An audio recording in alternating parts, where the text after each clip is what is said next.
бид нар дуулмаар байна. Дуулаагүй дуурчлаа багтаа. Цаг 3 цаг болчихлоо хайшаа. Одоо дахиад бид нар гандын хүн тодорхой болчихсон. Тийм учраас таадагтайсаа дахиад ганд ирж чадахгүй шүү гэж уучлах байгаа. Эх орноосоо уучлахгүй гэж хэлдэг байна. Цэцэг бүхний чинь насанч намайг байлгаад та уйлж байсан юм уу? Эх орон минь эцэг бидний чинь гэгэмэрүү чулуун шигэж томолход та үрдэж байсан юм уу? Эх орон минь уяндаг шуудын чинь дүү тасалж намайг зүггүй тэгээд та уяндаж байсан юм уу? Эх орон минь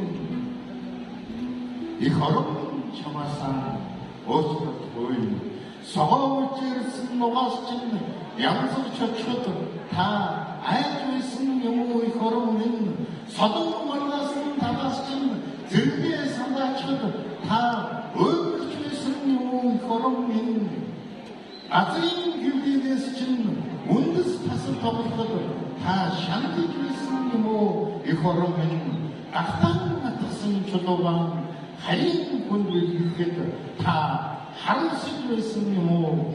Эх орон минь танаасаа өөрчлөлтгүй ширхэг өвсөндөө богцсон шүүдэр таны нулимс байж ширшигийн дуурах сасны чимээ таны өвдөлт байж ширгэж буй гомөрөн таны инлэн байж ширгэж буй наран зүгцшүү таны өнөглөн байж цочиг болсон янзан таны айдас байж цаавар ирвэхэн дөрсөн зэрэг таны өмрөө байж атраас тасалсан үндэс таны шамхан байж гартатсан үнчин чулуу таны харуулсан байж эх орон минь чамаасан өөрчлөлтгүй харин хийсэн бүхний төлөө хамгийн сүүлд эх орон минь чи надаас ганцхан удаа өөрчлөлтгүй чиний төлөө өгөхөд дэвсэн тохны эмжээтэй газар надад өмчлүүлж дэрлэж чулуун дээр минь нэрийг зийчээр эх орон минь